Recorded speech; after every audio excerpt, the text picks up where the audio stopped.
ஓம் முருகா வெற்றிவேல் முருகா. வேலுண்டு வினையில்லை, மயிலுண்டு பயமில்லை. என் அன்பு தங்கமே, நாளை நீ உயிருக்கு உயிராக நேசிப்பவர் உன்னை தேடி வந்து உனக்கு இன்ப அதிர்ச்சி தரப்போகின்றார். ஆம் தங்கமே, என்னை நம்பினால் இதை முழுமையாக கேள். நிச்சயமாக நடக்கும். எப்பொழுதும் என்னை அலட்சியப்படுத்தி விட்டு செல்கின்றாய். இன்றாவது என்னை அலட்சியப்படுத்தாமல் இதை கேட்டுவிட்டு நிம்மதியாக நித்திரைக்குள். நாளை சந்தோஷ செய்தி உன்னை தேடி வர காத்திருக்கின்றது. உயிரான உறவிடமிருந்து ஒரு நல்ல செய்தியை உனக்கு தரவே உன் அப்பா நான் உன்னை தேடி வந்துள்ளேன். அவருடைய நினைவில் நீ ஏக்கத்தில் இருக்கின்றாய். எப்பொழுது அவரை நேரில் சந்திப்பேன் என்று தெரியவில்லையே. நாங்கள் சந்திக்கும் வாய்ப்பை எப்பொழுதப்பா ஏற்படுத்தி கொடுப்பீர்கள்? அவரிடம் இப்பொழுது சண்டை போட்டு பிரிந்திருக்கின்றேன். இந்த பிரிதல் எனக்கு மன வலியை ஏற்படுத்துகின்றது. அவர் என் அருகில் இருக்கையில் நான் எவ்வளவு சந்தோஷப்படுகின்றேன். இதுவே அவரிடம் சண்டை போட்டு அவரை விட்டு தொலைவில் இருக்கும் பொழுது என் மனம் படும் பாடு எனக்கு மட்டும்தான் தெரியும். அதை வார்த்தைகளால் யாரிடமும் விவரிக்க முடியாது.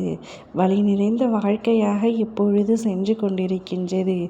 எப்பொழுது இப்பிரச்சனை அனைத்தும் சரியாகும்? சாதாரணமாக பேசிக்கொண்டிருந்தாலே இறுதியில் ஏதாவது சண்டை வந்து விடுகின்றது. மனக்கசப்புகளிலும் சண்டை பிரச்சனைகளிலே எங்கள் வாழ்க்கை சென்று கொண்டிருக்கின்றது. ஆரம்பத்தில் இருந்தது போல இப்பொழுது இல்லை என்று அவர் என் மீது குற்றச்சாட்டு வைக்கின்றார். நான் அதையே அவர் மீது குற்றச்சாட்டுகின்றேன். நீங்கள் மாறிவிட்டீர்கள், முன்பு போல இல்லையே என்று நான் அவரை சொல்கின்றேன். அவர் என்னை சொல்கின்றார். இப்படி மாறி மாறி பேசி எங்கள் வாழ்க்கையில் எப்பொழுதும் சண்டை சச்சரவுகளாகவே இருக்கின்றது. இதற்கு எப்பொழுதப்பா ஒரு தீர்வு கிடைக்கும்? சண்டை இல்லாமல், பிரச்சனை இல்லாமல் நிம்மதியான ஒரு வாழ்க்கையை நான் வாழ வேண்டும் என்று தான் நித்தமும் உங்களிடத்தில் வேண்டுகின்றேன். அப்படி ஒரு வாழ்க்கை எப்பொழுது எனக்கு கிடைக்கும் என்று கேட்கின்றாய். தங்கமே, நீ ஆசைப்பட்டபடியான வாழ்க்கை கூடிய விரைவில் உனக்கு நிச்சயமாக கிடைக்கும். நாளையே உன் உயிரான உறவு உன்னை தேடி வரப்போகின்றார். தேடி வருகையில் உன் மனம் சந்தோஷம் அடைய போகின்றது. மனதில் கோபம் ஏதானும் இருந்தால் அதை நிச்சயமாக மறந்துவிடு தங்கமே. அடக்க முடியாத கோபத்தையும் பொறுமை என்னும் கயிறை வைத்து கட்டி வை. காலம் உன்னிடம் வரும்பொழுது அப்பொழுது யார் மீது உனக்கு கோபம் இருக்கின்றதோ அதனை காண்பிக்கலாம். உன் துணை, உன் உயிருக்கு உயிராக நேசிப்பவர் உனக்கானவர், கடவுளால் இணைக்கப்பட்டவர். அவரிடம் எந்த கோபத்தையும் நீ காண்பிக்க வேண்டாம். அவர் உனக்காகவே இருப்பவர்.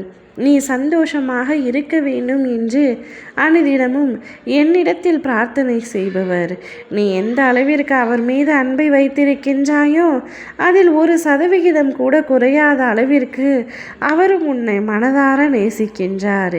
நீங்கள் இருவரும் சந்தோஷமாக இருக்க வேண்டும், மகிழ்ச்சியாக இந்த வாழ்க்கையை வாழ வேண்டும் என்பதே உன் அப்பாவின் ஆசையும் கூட.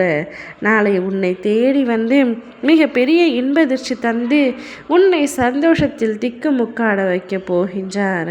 மகிழ்ச்சியாக காத்திரு. ஓம் முருகா வெற்றிவேல் முருகா.